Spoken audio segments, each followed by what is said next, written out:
I'd say we're a little ways away from FedEx and UPS. And so the challenges of getting things, shipped and out the door can be trying sometimes because they keep changing it on us. That's the first thing I think of. Really, it's actually nice because it's quiet and, you don't have the hustle and bustle of the city. And I'm housed here with the newspaper, so I'm continually inspired. I think the newspaper really, I took it with me wherever I went because really I am a writer. I have a business that creates things for people to write on, but my gift, and we all have a gift, is writing. And so it really kept me focused on writing. I think it has allowed everyone to have a voice. It's allowed our community to have a voice, and that's been really important. I'm Devyn Whitmire. People from South Carolina, like myself, are proud of their state and everything it has to offer. But even we don't know every nook and cranny. So we're traveling to the most unique places in the Palmetto State. Some of them even we've never heard of. From Discover South Carolina, it's the Palmetto Porch. Lydia Wherry has seen the town of Edgefield grow and evolve through the lens of her family's newspaper. Today, she is the creative mind behind Ancesserie, a bespoke letterpress studio. We're stopping by for a visit to learn about the work of 6 generations of Lydia's family and their special connection to the town they call home. Can you get us started just telling us a little bit about yourself? I grew up here in Edgefield, had the happiest childhood. The world was my oyster. I got on my bike, my brown Schwinn bike, with my best friend Beth on her blue bike, and we would ride through the town all day long until nightfall. And it was just a magical childhood. And what else can I tell you? I worked in Washington, D.C. for a while, married, moved to Atlanta, Georgia. I have 4 children, ages 34 to 16, and lived in Atlanta 25 years. And then I moved home to Edgefield about 9 years ago. It called. I started a business here inspired by our family's newspaper, and that's where I am today, in the middle of all of it. So your family runs the local newspaper here. Can you tell us about the Edgefield Advertiser? Yes, the Edgefield Advertiser is the longest running newspaper in the state. It started in 1836, and it has never been sold or changed hands like other papers in the state. It is continually run. And we are a weekly newspaper, a community newspaper. My mother is the editor. She has really returned it to a true newspaper that tells the story of the people of Edgefield, and has done a remarkable job. At 88, she still comes to the office and still conducts the organization of all the news of Edgefield, and is just, it is her passion. What was it like growing up in a family deeply entrenched in the local newspaper business? I grew up, there was ink on the walls everywhere.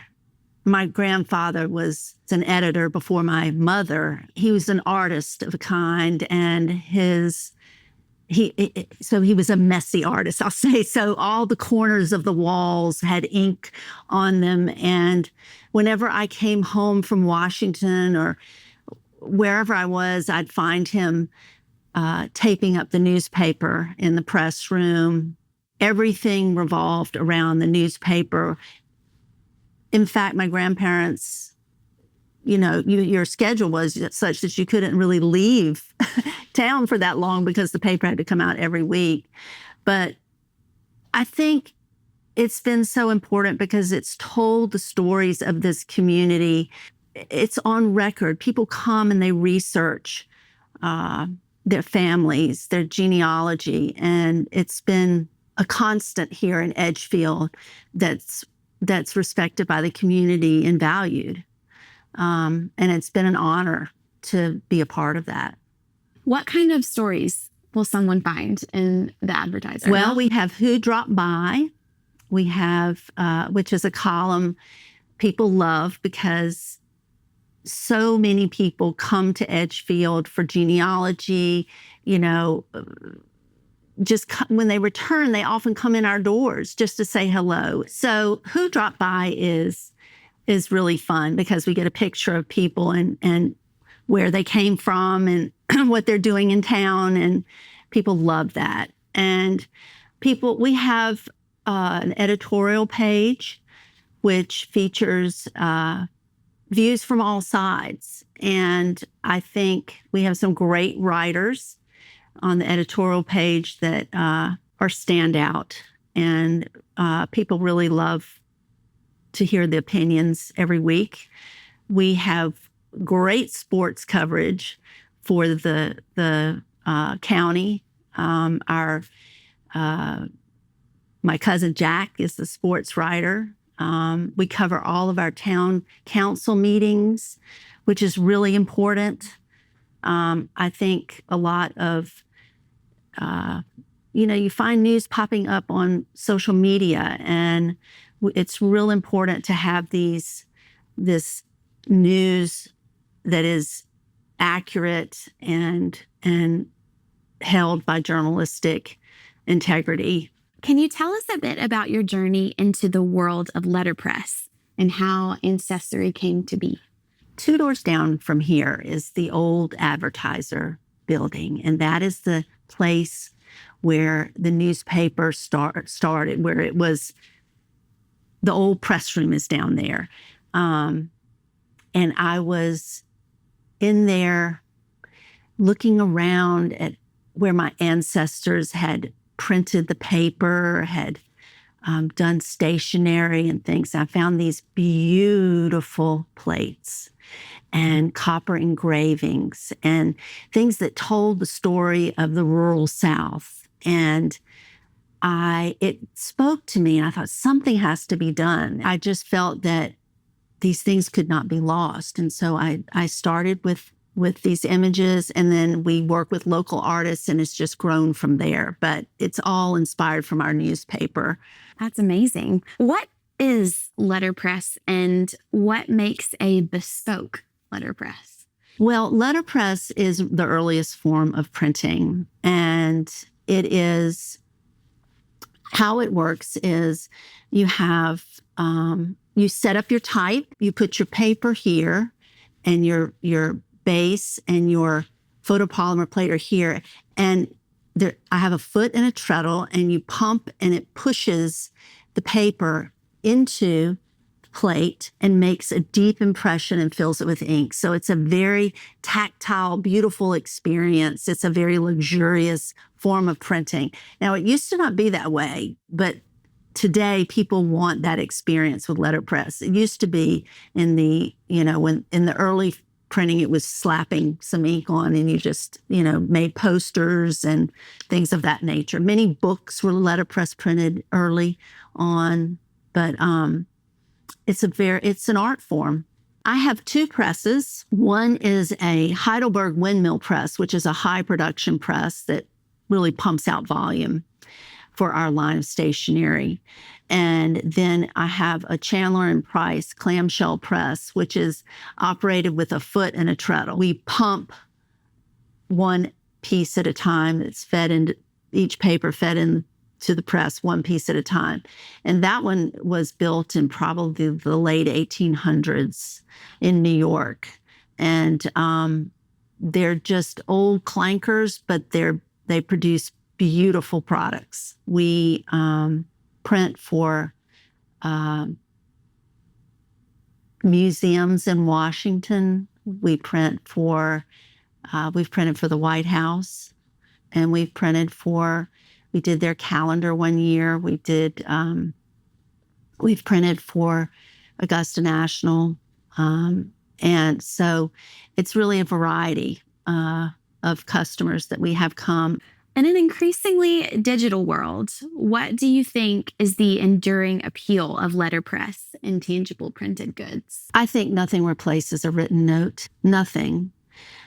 In this world, emails shoot here, there, and yonder texts, but how beautiful it is to find that letter someone wrote you and to pick it up and read it and remember that time or that memory. And there's just nothing that replaces it.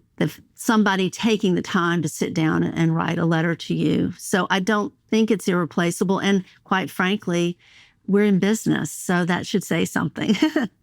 So shifting to Edgefield, how would you describe the town when you were a child compared to how it is today? Wow, not a lot's changed in some ways. And then in other ways, there have been changes. I think the demographic of the people who are here has changed some. A lot of new folks have moved into town, which has been wonderful.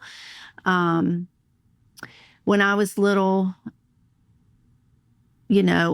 it was thriving, and we've certainly gone through a downturn since I was young, but it's thriving again today. And we have shops and restaurants, and Edgefield pottery is such a draw for many people to come here. Can you kind of talk about what that downturn looked like and maybe why it happened, and then how we've kind of gotten back on the up track? It's something that's happened in small towns all throughout the South. You drive through these rural small towns, and all the storefronts were empty for many years. I think the recession had something to do with that. Business dried up, and I think that people value this way of life, this pace of life.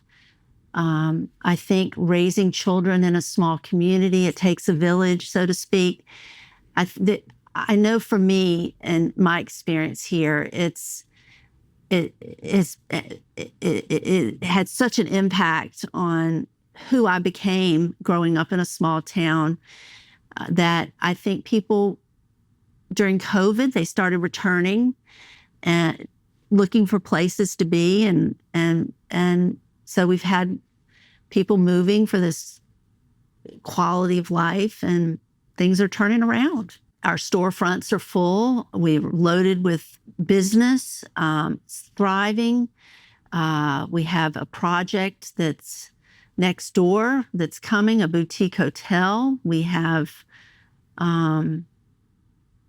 more interest, things coming down the pipe. How do you feel Edgefield has maintained its charm amidst all of these changes?